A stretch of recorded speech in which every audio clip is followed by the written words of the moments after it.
నమస్తే, నేను మీ కుప్ప పద్మిని. ఇన్నాళ్ళు మీ సపోర్ట్ ని నాకు అందిస్తూ, మీ ప్రేమని నాకు అందిస్తున్న ప్రతి ఒక్కరికి కృతజ్ఞతలు. ఇప్పుడు చూడబోతున్న ఈ వీడియో కూడా ఖచ్చితంగా మీకు ఉపయోగపడుతుంది. లైక్, షేర్ అండ్ సబ్స్క్రైబ్ చేసి మీ ఇష్టాన్ని అలాగే మీ సపోర్ట్ ని నాకు అందించండి. అలాగే ఈ వీడియో పట్ల మీ అభిప్రాయాన్ని కమెంట్ సెక్షన్ లో కమెంట్ చేసి నాకు తెలియజేయండి. నమస్తే, వెల్కమ్ టు అవర్ ఛానల్. నేను పద్మిని. ప్రస్తుతంతో పాటు ప్రముఖ ఆధ్యాత్మికవేత్త, జ్యోతిష పండితులు, అమ్మవారి సేవకులు, దత్త గణపతి ఉపాసకులు మురళీధర శర్మ గారు మనతో పాటు ఉన్నారు. మాట్లాడతారు. నమస్కారం అండి. మహాదేవ శ్రీమాత్రే నమః. రాజకీయాలు ఎప్పటికప్పుడు మంచి ఎంటర్టైన్మెంట్ ఫ్యాక్టర్ తో ఉండేటటువంటి పరిస్థితి ఎప్పటికప్పుడు ఉంటూనే ఉంటుంది. మంచి ఎంటర్టైన్మెంట్ ని ఇస్తూనే ఉంటాయి. అయితే ఈసారి మరింత రణరంగంగా జరిగింది ఎలక్షన్ అని ఖచ్చితంగా చెప్పుకోవచ్చు. ఇక రాబోతుంది ఎలక్షన్ రిజల్ట్ రాబోతుంది. రేపు జూన్ 4వ తారీఖు రిజల్ట్ వస్తుంది. ఎవరు గెలుస్తారు ఎవరు గెలవరు అన్న విషయం మీద బోల్డ్ అంత బెట్టింగ్లు కూడా చాలా కొన్ని కోట్లలోనే జరుగుతున్నాయి. అసలు ఎట్లా వీళ్ళు ఒకవేళ తారుమారు అయితే గనక లైఫే మొత్తం రివర్స్ అయిపోతుంది కదా. మరి ఎట్లా ఏ ధైర్యం చూసుకొని బెట్టింగ్ పెడుతున్నారో ఏమో, వాళ్ళ అట్లనే ఉంటారేమో, మరేమో తెలియదు. But I'm not talking about betting. కానీ గెలిచే విషయంలో అస్ట్రాలజీకి సంబంధించి ప్రెడిక్షన్స్ ఒకవేళ చూసుకుంటే కనుక పిఠాపురం అనే స్థానం ఏదైతే ఉందో డెఫినెట్ గా కాన్స్టిట్యుయెన్సీకి చాలా చాలా క్రేజ్ ఉందని ఖచ్చితంగా చెప్పుకోవచ్చు. ఎందుకంటే పవన్ కళ్యాణ్ గారు పోటీ చేస్తున్నాడు.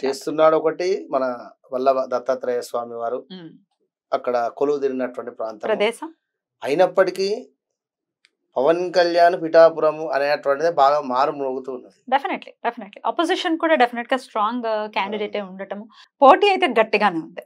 మరి ప్రొడిక్షన్ ఏంటండి, ఎవరు గెలుస్తారు పిఠాపురం స్థానానికి సంబంధించి అంటే ఏం చెప్తారు?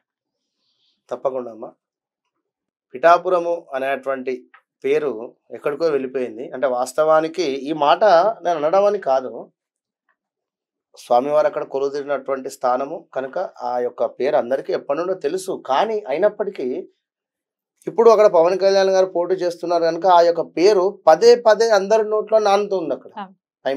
అట్లా ఇప్పుడు వేములవాడ కావచ్చును, తిరుపతి కావచ్చును, లేదా మరొక ఇంకేదో క్షేత్రం కావచ్చును, ఓకే, అక్కడికి సచిన్ టెండూల్కర్ లేదా ఇంకా మరెవరో జూనియర్ ఎన్టీఆర్, పవన్ కళ్యాణ్, చిరంజీవి వెళితే ఆ క్రేజ్ వేరే ఉంటుంది కదా, ఒక్కరోజు అయితే హడావిడి వేరే ఉంటుంది కనుక అదేవిధంగా వంగ గీత గారు కావచ్చును, యొక్క పవర్ స్టార్ పవన్ కళ్యాణ్ గారు కావచ్చును, వీరి జాతక పరిశోధన, ఆమెది వచ్చేసి కన్య, వీరిది వచ్చేసి మకరం.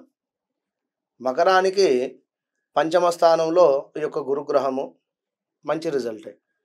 9వ స్థానంలో కన్యకు 9వ స్థానంలో గురువు మంచి రిజల్టే. ఇద్దరికి కూడా తగ్గ పరుంది కథ.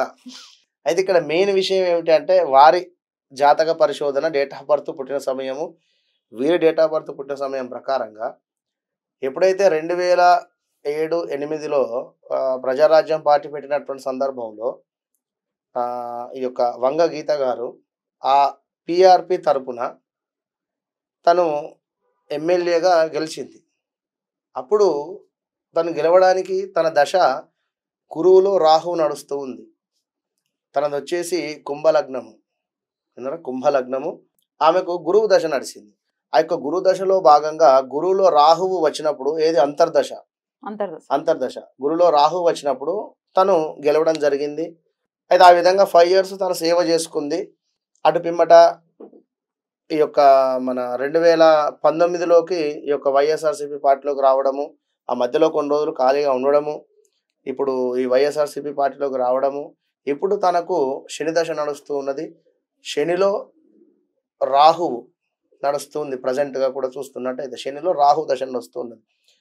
ఎగ్జాక్ట్లీ 2008-9 సందర్భాలలో చిరంజీవి గారు పిఆర్పి మన పార్టీ పెట్టినటువంటి సందర్భంలో పవన్ కళ్యాణ్ గారికి శని దశ నడుస్తూ ఉన్నది.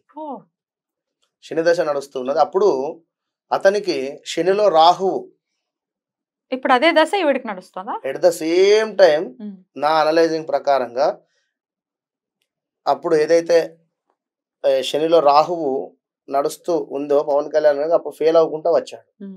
ఇప్పుడు తనకు గురుదశ స్టార్ట్ అయింది, గురువులో రాహువు నడుస్తుంది. ఎగ్జాక్ట్లీ ఇప్పుడు ఈ యొక్క వంగ గీత గారికి శని దశ స్టార్ట్ అయింది, శనిలో రాహువు నడుస్తున్నాడు. రాహువు అంటేనే మనకు ఒక పొగ ఛాయాగ్రహము, ఉంది లేనట్టుగా లేనిది ఉన్నట్టుగా సృష్టించేటువంటి పరిస్థితి.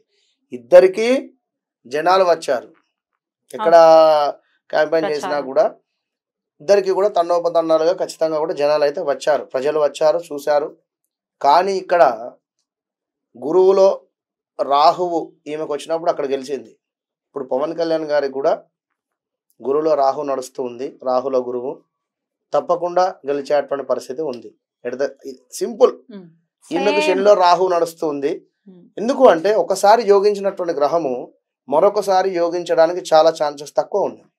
ఆల్రెడీ యోగించింది ఈమెకు ఆ స్థానం కానీ ఆ సీట్ కానీ. కనుక తప్పకుండా ఇతను ఈ 10 ఏళ్ల నుండి కూడా ఏలినాడు శని, 8 ఏళ్ల నుండి కూడా ఏలినాడు శనిలోనే ఉన్నాడు. ఎట్ ద సేమ్ టైం ఏలినాడు శని 7.5 సంవత్సరాలు, 5.5 సంవత్సరాలు ఏలినాడు శనిలో ఉన్నాడు. కానీ 10 ఏళ్ల నుండి పార్టీని పట్టుకొని ఉన్నాడు. కనుక ఏదైతే ఈ యొక్క కష్టము తప్పకుండా ఈ యొక్క శని భగవానుడు ఇప్పుడు 3వ దశలో ఉన్నాడు మకరానికి. అంటే 5 సంవత్సరాలు అయిపోయింది, ఇప్పుడు ఇంకొక 2.5 సంవత్సరాలు ఉంది. తప్పకుండా 2.5 సంవత్సరాలలో మంచి పదవి కానీ మంచి స్థానంలో కానీ ఉంచేటువంటి పరిస్థితి ఉంది. కనుక నో డౌట్ 100కు 200% పవన్ కళ్యాణ్ గారు పిఠాపురంలో జెండా ఎగరేస్తున్నాడు. అంతే. ఒకవేళ తారుమారైతే ఏం చేస్తారండి? కాదు అసలు అవ్వదా? కాదు, ఓవర్ కాన్ఫిడెన్స్ మళ్ళీ అడుగుతాను నేను. కాదు, తప్పకుండా. ఒకవేళ అయితే గనక నేను అడుగుతా మళ్ళీ. తప్పకుండా. ఓకే, ఫేస్ చేస్తాను. తప్పకుండా. Right, let's see. జూన్ 4వ తారీఖు రిజల్ట్స్ రాబోతున్నాయి కాబట్టి let's wait and see. Thank you sir. నమస్తే. మహాదేవ.